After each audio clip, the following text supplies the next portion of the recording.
Dharmaj crop guard લિમિટેડમાંથી હું અલ્પેશ પટેલ આજે આપણે પહોંચ્યા છે માંડલની અંદર કે જ્યાં આપણી સાથે એક પ્રગતિશીલ ખેડૂત મિત્ર જોડાયેલા છે કે જેઓ વર્ષોથી જીરુંનું વાવેતર કરે છે અને જીરુંના પાકની અંદર ધર્મજ ક્રોપ ગાર્ડ લિમિટેડની દવાઓનો અહીંયા ઉપયોગ કરેલો છે। તો મળીએ એવા ખેડૂત મિત્રને। આપનું પૂરું નામ? ગામ માંડલ। બરાબર। તો ચાલુ સાલે આપણે આજે જીરુંનું વાવેતર કરેલું છે, તો જીરુંના પાકની અંદર આપણે જે ધર્મજ ક્રોપ ગાર્ડ લિમિટેડની દવાઓ વાપરેલી છે, જેમાં ફૂગનાશક આપણે જુડિયો દવાનો આપણે ઉપયોગ કરેલો છે। તો જુડિયો દવાનો ઉપયોગ કરવાથી આપણને પાકમાં શું જોવા મળ્યું? જુડિયો દવા વાપરવા માટે આપણને કાળીઓ આવ્યો નથી। બરાબર અને જીરું બહુ સારું, જીરું સારું છે, કોઈ જગ્યાએ કાળિયાની અસર આપણને જોવા નથી, કઈ જગ્યાએ કાળી અસર નથી। બરાબર।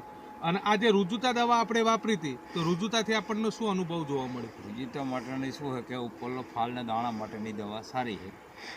બરાબર। એટલે કે જે ફૂલ અવસ્થાએ આપણે ઉપયોગ કરેલો, ફૂલ સારા લાવવાનું કામ કર્યું, સાથે દાણો બનાવવા માટે આપણને અનુભવ જોવા મળે। આપણી સાથે એક વેપારી મિત્ર પણ છે, એમને પણ પૂછીએ આપણે એમનો અનુભવ। તો કાનજીભાઈ શેઠ, આપણે જે આ દવાઓ ખેડૂત મિત્રોને પ્રોવાઈડ કરી, જે આપી, તો એનાથી આપનું શું અનુભવ જોવા મળ્યો આ વર્ષે? આ એક ખેતર નહીં પણ ઘણા બધા ખેતરમાં આપણે આવી દવાઓ છંટાઈ છે। બીજા ફૂગનાશકોની બાજુમાં મેં જુડિયો પણ વપરાયું, તો એ જુડિયોની અંદર સારું એવું રિસ્પોન્સ મળ્યો છે। એ સિવાય મેં રુજુતા પણ ઘણી વેચી છે। તો રુજુતાની ઉપર આપ જોઈ શકો છો કે છેક સુધીની માળ ફાલ ઉપર સુધી લઈ શકે છે, અને લઈ લીધો છે માલ, એવો માલ તૈયાર થઈ ગયો છે હવે। બરાબર। તો સાથે સાથે મોલો મચ્છી માટે આપણે અંતિમ દવાનો પણ ઉપયોગ કરાયા હતા, તો અંતિમના પરિણામ વિશે આપ શું કહી શકશો?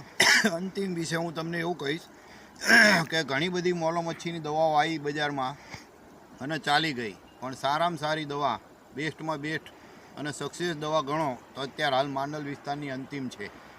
બરાબર। તો આભાર આપ સૌ ખેડૂત મિત્ર અને વેપારી મિત્ર જે અમને અવાજ આપ્યો, બીજા ખેડૂત મિત્રોને પણ ઉપયોગી થશે। આભાર, થેન્ક યુ।